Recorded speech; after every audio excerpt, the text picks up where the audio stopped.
We are living in an artificially induced state of consciousness that resembles sleep. The movement was begun by a scientist who discovered, quite by accident, these signals being sent. We have been lulled into a trance. Please understand, they are safe as long as they are not discovered. They want their weapons. Look out for Charlie. I want that son of a bitch dead. I want him dead. Somebody brought up Einstein the other day to me, trying to quote Einstein. I don't subscribe to Einstein, and I want to rebuttal that with a quote from Nikola Tesla. Today's scientists have substituted mathematics for experiments, and they wander off equation after equation and eventually build a structure which has no relation. And that is the absolute truth. I want to show you guys some anomalies.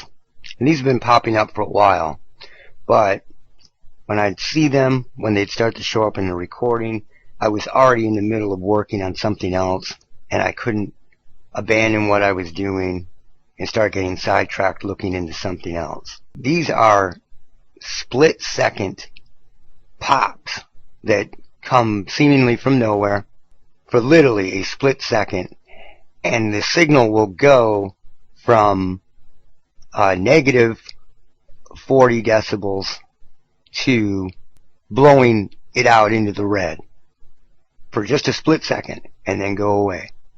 And that's strange. And I've found these in my home. I've found them in cars. With a recorder in a car, it shows up. If you're parked next to a store or a house, where it doesn't seem to show up is out in the middle of nowhere. So what it appears to me through testing is that these anomaly blown out signals that are showing up in these recordings, and they're just audio recordings, not recordings of radio, just audio recordings, are just a split second long and are around the power grid. When you seem to be away from the power grid, they get less and less. It doesn't mean that these signals aren't there when you're out there. They're just not as strong. So they would need help, maybe on Wi-Fi or cell signals. But the difference between then and now is that I have had time to dissect these. I spent the other night really going through these. This is a 31-minute recording. And as you can see, these happen about, a dozen or over a dozen times. And they are literally blowing the meter out, but yet the noise floor is negative 39, negative 40 decibels. But then they just blow the meter out for a split second and go away. Let's play one. See that? Let's play it again. Here's another one. Blowing the meter out from negative 40, negative 42 to blowing it out into the red. So what is it and what is it doing? Is it just regular interference that is blowing the meter out that high on an audio recorder? Another thing that I notice is if you leave one in a car or somewhere with constant power, like from a battery, I noticed very similar sounds that don't quite blow the meter out, but it'll sound like someone is throwing pebbles at the car constantly. And it sounds identical to somebody throwing pebbles. Now, if you heard this on your house or somewhere close to you, you would think that someone was throwing pebbles at your window. But with these, I started doing something to them, and it took some experimentation, but I think I got to the bottom of it and what it is. I want to show you. Now, let's take a close look at this really warped, compact, twisted signal. This isn't a normal signal. This is a very strange looking signal. I mean, this one's blocky. It almost looks like circuit board work. And there is something to be said about that. What I'm seeing here is a lot of information and a lot of sound packed into a very, very, very short period of time, which is what it is, these bursts. So let's play this once or twice. Let's loop that for a second.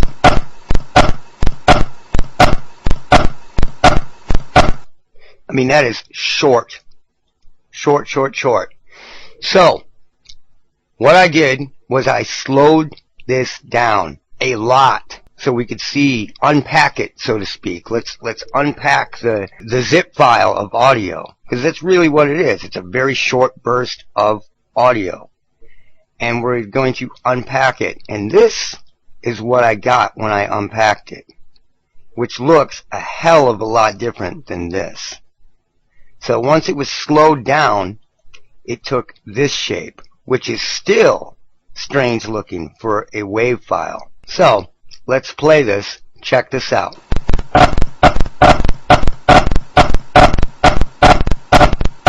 That was originally a split second long. Play it one more time.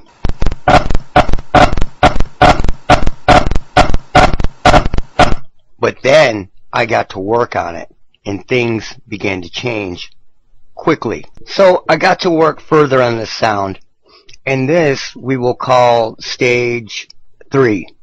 Stage 3 is after I worked on it a little bit, got it to make a little bit more sense. Let's listen to it.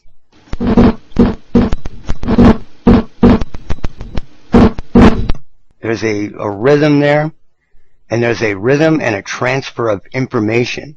And as always, use good headphones or good speakers when you're listening to this stuff. Don't listen to it with the tweeter of your phone and then claim you can't hear anything. So here is stage 5.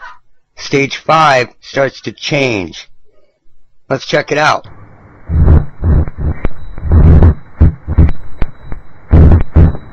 Now, if you listen in there, hear that high end? It starts to begin to resemble a radio transmission. Now, something that was a split second long and has been slowed down, you begin to recognize syllables and other things.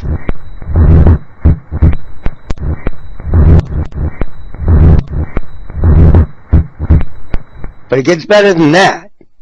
This is just the beginning. As it starts to begin to take shape and look a little bit more like a normal waveform as we unpack it, there it is, revealing what's inside of it. Stage 6 is much different. It sounds more like someone is blowing into a big jug. But in the middle of that, you begin to hear what sounds like a radio transmission. One sentence. So let's check that out.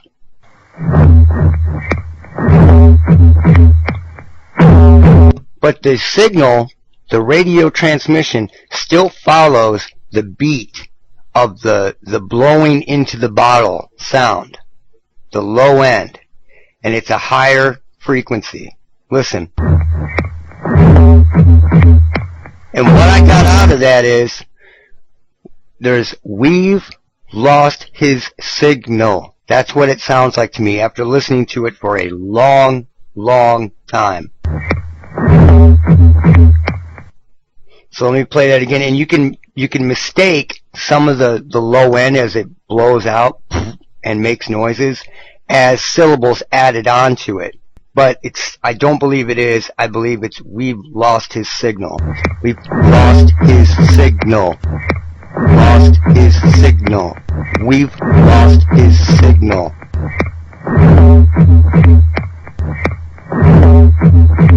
But it doesn't stop there. So let's go on to the next stage. So as I worked on stage 7, it began to come out a little clearer, little clearer. Let's play it. So there's clearly communication right there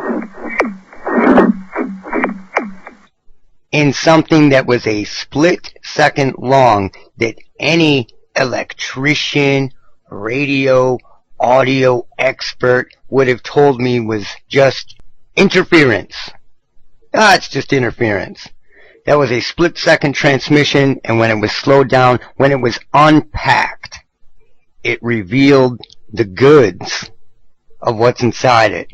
Now, let's just go straight to the next stage. So here's the final stage as of now, and stage 8.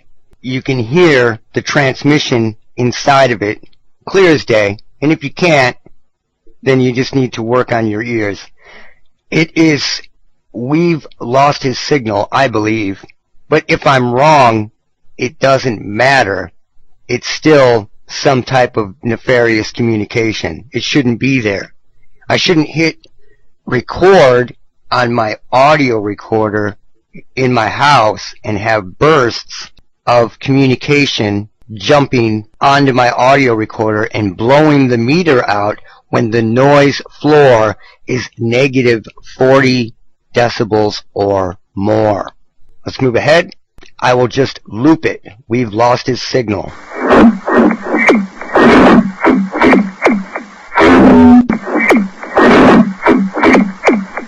We've lost his signal. We've lost his signal. Then something is said here.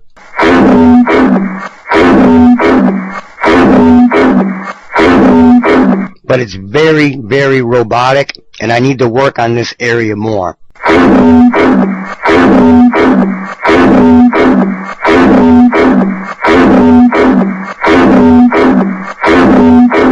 Let me just loop the whole thing. I showed you where it's at. We've lost his signal. And then the other message here, and I will just loop it, and you can check it out on your own without me talking over it.